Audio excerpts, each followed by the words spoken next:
Olá a todos, me chamo Márcio André Abreu Arnaldo da Silva, sou orientado pelo professor Dr. Edivaldo Simões da Fonseca Júnior.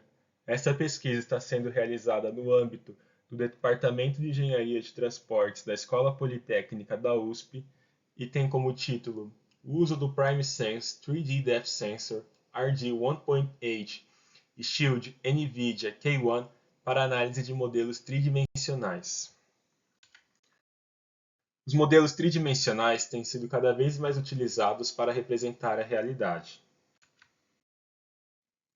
Para se obter um modelo tridimensional, é primeiro necessário obter uma captura de nuvem de pontos, processar os dados e aí sim chegaremos ao modelo tridimensional. A nuvem de pontos, por sua vez, são normalmente feitas através de sensores infravermelhos que podem estar acoplados a drones, dispositivos móveis e equipamentos portáteis. A complexidade de uma nuvem de pontos pode exigir muita capacidade de processamento e isso pode acarretar em processos mais onerosos e em equipamentos mais sofisticados. Por outro lado, para usos mais simples,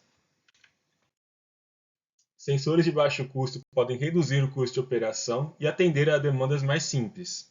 Tendo isso em mente, a pesquisa utiliza do 3D Depth Sensor e do NVIDIA K1 para realizar as capturas das nuvens de pontos e aí sim gerar os modelos tridimensionais a partir destas. Algumas das vantagens da utilização desse conjunto estão no menor custo, nas dimensões menores e na leveza, o que torna o equipamento mais fácil de ser manuseado.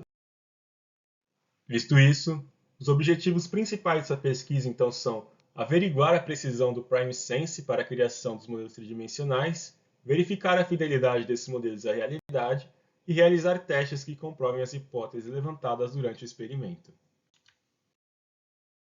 Para cumprir com esses objetivos, foram elaborados testes práticos que buscavam testar a capacidade do PrimeSense. Sendo assim, foram elaborados 4 principais testes para verificar esses aspectos. A experiência 1 é a precisão em larga escala.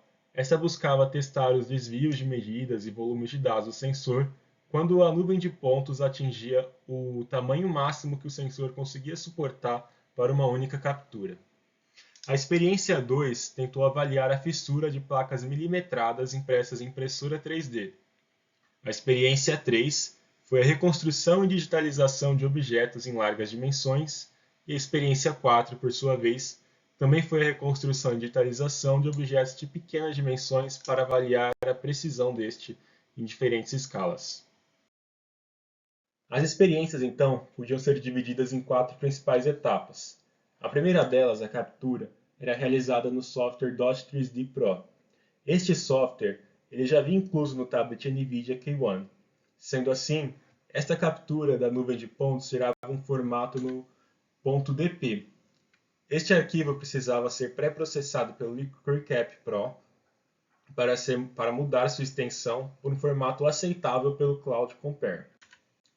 O Cloud Compare aceitava arquivos no formato E57.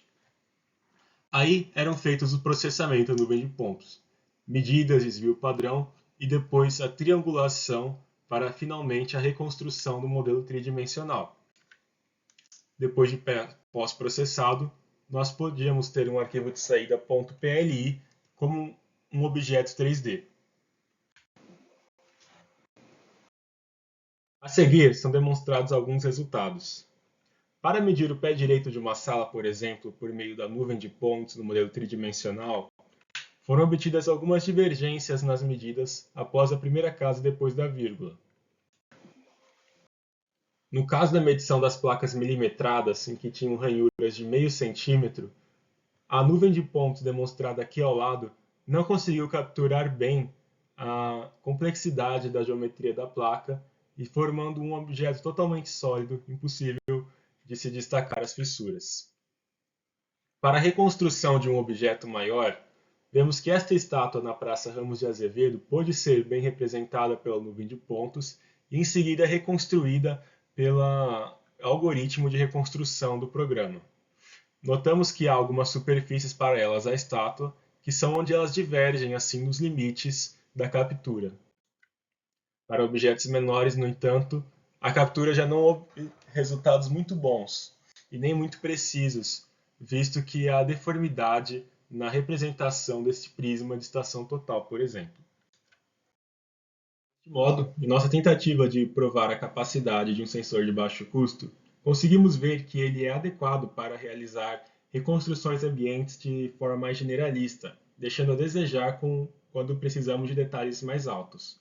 Há limitações em seu uso que não permitem realizar medidas na escala do milímetro devido a incertezas, e há uma forte aplicabilidade em reconstrução de superfícies de objetos maiores. Gostaria de agradecer ao meu professor orientador Edivaldo Simões, à Escola Politécnica e aos docentes e técnicos do PTR e do LTG. Aqui temos as referências bibliográficas. Obrigado.